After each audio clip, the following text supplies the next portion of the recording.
Hello guys, welcome back to our channel. So we all know that Peter loves black and white and is a master of it, but he has to shoot color a lot for his clients and also for magazine submissions. So we recently did this tutorial for Inspire where we do a shoot in color and he shows you his approach to it and how he does his toning and all of that. And we thought we would just give you a little bit of a snippet of it over here on YouTube.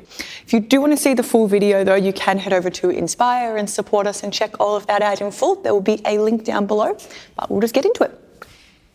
I've just set up a very simple light. It's basically just an Octabox. I want to just take some really pretty shots. And the reason being is commercially, I shoot a lot of color, but nearly everything I do on Inspire and other platforms is black and white because I'm known for my black and white.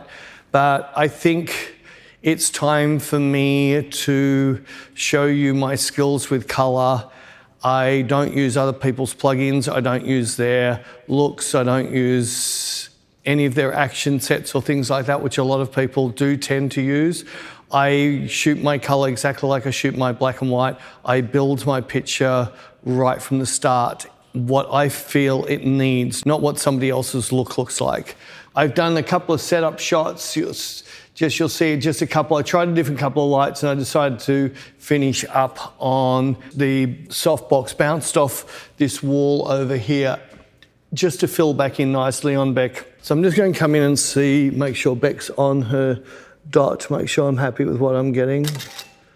Cool. Yeah, I'm liking that. Just double check my overexposure. Yeah, so within a third of a stop, it's going off on her face. So thing I might quickly do now, so I'm happy with my exposure, I might just set up my look very quickly. I'm gonna just get my slightly chrominess into her skin. You'll see it's changed to skin very orange.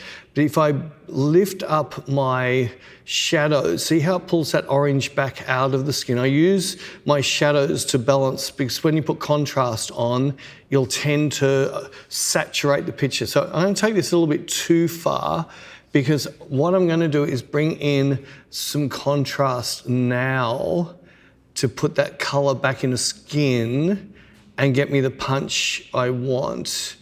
See how I can vary my skin coloring. Now I'm really, really lucky because Bec, I didn't know she was planning this today, but she decided to put a tan on today, which does even out skin tones. I would recommend if you are going to be shooting people, the women especially, because they tend to change color down their arms. They tend to start off nice and sort of yellow in color. By the time they get to their fingertips, they're blue or purple. Same with their legs.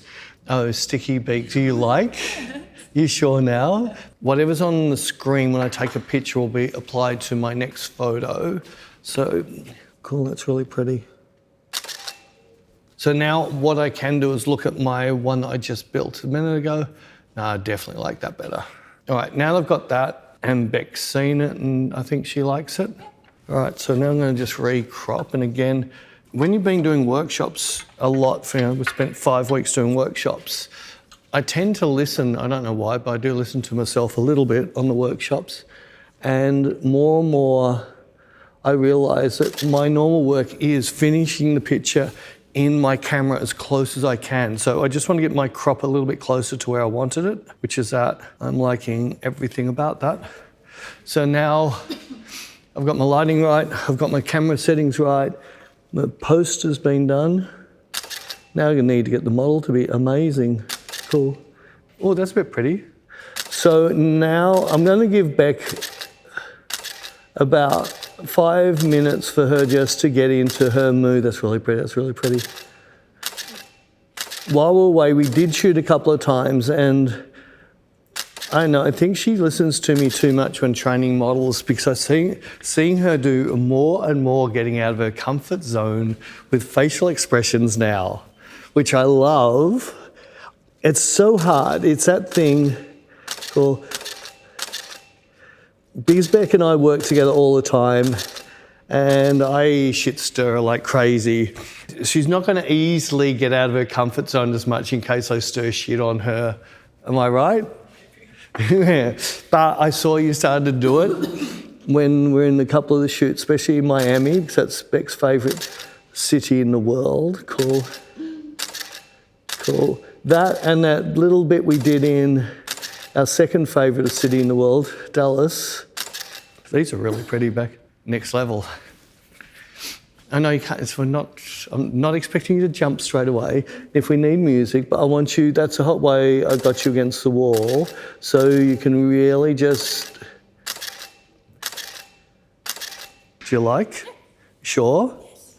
Positive? Yes. Some of these are pretty. Is that comfortable leaning against the wall? A little bit. You've said it yourself, it's hard to just stand out in the middle of nowhere and give beautiful emotions. I suggest to all photographers they should try the same thing. Just stand in the middle of your garage and try and feel pretty. Good luck with that. Now, as models get comfortable during a shoot, you can then pull them off a wall because they start to get their feel. Yeah, a lot of the girls, what I'd say to them, I would say, when you do your selfies, you put your hand out there and you do this, don't you? And they all go, yeah. I said, but you don't do that for us photographers because you don't realise you're not doing that looking at what your head's doing. You go, oh, that feels good, and now it looks good. So you still should be playing around with your head heights and things like that till you feel good. That's really pretty.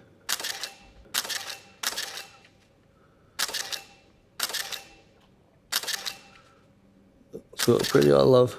Sometimes with Bec, sometimes I feel it's best for me to stop talking a little bit, just let her, and also slow down. I just want to get this a little bit different where I'm shooting. It's hard for me to explain, but I'm seeing something in my viewfinder that's not working as well for me.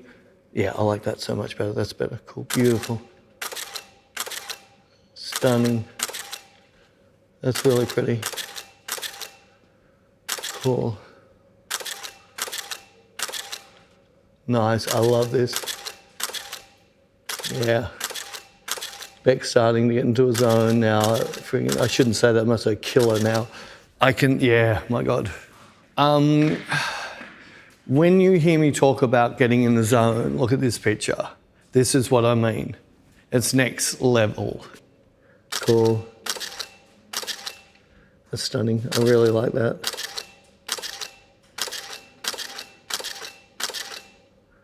Cool. So I do vary my speed a little bit. Sometimes I'm trying to get in between Bec's poses. Other times I like to let her settle and then give me something. Cool. So it's just a vary around, and Bec doesn't know, but quite often, that's really pretty. When I'm looking at pictures, I look at the pictures, mark them, then look at the time stamps to see when I was shooting quick or shooting slow. And I've got just as many good pictures when I'm shooting quick as when I'm shooting slow. It's more the mood she's in when I take, I like that a lot. Cool. Cool. That's really pretty. I am liking how much Bec moves her legs and her feet around these days, because she's actually seen how much difference it makes to the face. Just being on toe or not being on toe, standing flat-footed or standing awkward-footed. Cool.